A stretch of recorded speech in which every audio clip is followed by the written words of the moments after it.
দুটা কথা মনত পৰিছিলে ক'বলৈ বিচাৰিছোঁ। 17 চনত যেতিয়া আমি আমেৰিকালৈ যাওঁ তেতিয়া তাত আপোনালোকে চাগে বহুতে জানেই নামঘৰ প্ৰতিষ্ঠা কৰিছিলোঁ আমি। প্ৰথমবাৰ 16 চনত যাওঁতে নামঘৰৰ আৰ্হি প্ৰতিষ্ঠা কৰিলোঁ অসমীয়া লোকসকলৰ সহযোগত আমেৰিকাত থকা, আৰু দ্বিতীয়বাৰ আমি আসনখন লৈ গৈছিলোঁ, সেইবাৰ জুবিন গাৰ্গো গৈছিলে। দিনৰ কৰ্মখিনি হ'ল, আসন আমি তেওঁলোকৰ হাতত অৰ্পণ কৰিলোঁ।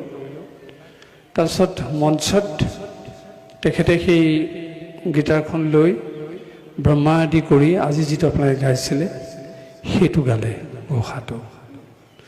তাৰপিছত তেওঁ ভাল লগা দুই এটা গীত গালে।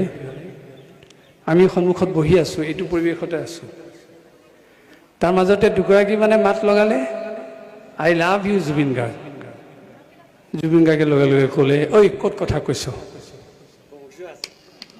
অৰ্থাৎ এফালে আমাৰ সত্ৰীয়া পৰিৱেশটো, আনফালে তেওঁ ব্ৰহ্মা আদি কৰি গাইছে। গতিকে সেইটো পৰিৱেশত এইবোৰ শব্দ শোভা নেপায়। কাৰোবাৰ মনত থাকিলেও অন্তৰতে থাকিব লাগে। গতিকে তেওঁ কিমান শিষ্টাচাৰী, তেওঁ কিমান সংযমী পুৰুষ, এইটোৱে কথা প্ৰমাণ কৰে। কেতিয়াবা তেওঁ খেয়ালি স্বভাৱেৰে নক'ব লগা কথা ক'ব পাৰে, কিন্তু অন্তৰখন জুবিন গাৰ্গৰ তেনেকুৱা নাছিল। আৰু কিবা কাৰণত তেওঁ কেতিয়াবা ক'ব পাৰে মোৰ ধৰ্ম নাই, মোৰ জাতি নাই, ভগৱান নাই, কিন্তু তেওঁৱেই ভগৱানক বেছি ভাল পায়।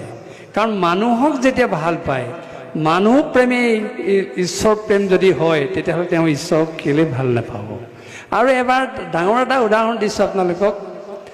আমাৰ ভাওনা সমাৰোহত 20 চনৰ কথা, তেওঁলোক কেইবাজনৰ লগত লৈ পেলাই মাজুলী এখন ফুটবল খেলত অংশগ্ৰহণ কৰিবলৈ কাৰণে গৈছিলে।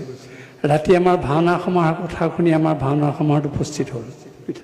কিন্তু প্ৰতিযোগিতা চলি থাকোঁতে আমি যিকোনো মানুহক সম্বৰ্ধনা জনাব নোৱাৰোঁ, কিন্তু কাণে কাণে আমি তেখেতক ওচৰতে বহুৱাই বস্ত্ৰ আদি দি সন্মান জনালোঁ, আৰু কাণে কাণে তেখেতক এটা কথা ক'লোঁ, অহাবাৰ যদি সকলো ভালে থাকে আপোনাক কৃষ্ণ ভাও দিম এই ভাওনা সমাৰোহত। তেওঁ হাঁহি হাঁহি কৈছে, মোক কৃষ্ণ দিব? বোলো আপোনাক কৃষ্ণ দিম। হ'ব, কিন্তু সেই আশা পূৰণ নহ'ল। যদি তেখেতৰ বেয়া ভাৱ থকা হ'লে কৃষ্ণ ভাৱটো ল'ম বুলি কিয় ক'লেহেঁতেন? অৰ্থাৎ তেওঁ কৃষ্ণক ভগৱান বুলি যিমানেই গুৰুত্ব নিদিয়ক, কৃষ্ণ সংস্কৃতিৰ পূজাৰী।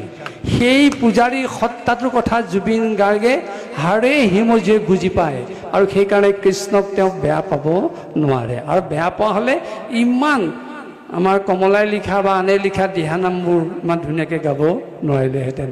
আপোনালোকে জানে বিহু নামত তেওঁক যদি আমি উস্তাদ বুলি কওঁ, দিহানামত তাতোতকৈ